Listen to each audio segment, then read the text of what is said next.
hello गाते को और इन और अमित दा कलिनिंग सेटर कना चित्रंजन जगह और अरे मस्ती अरे मजा आके कना दाड़ा बड़ा है भाई कना और अड़ी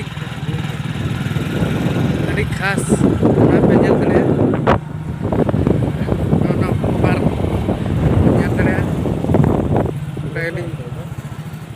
सेटर कना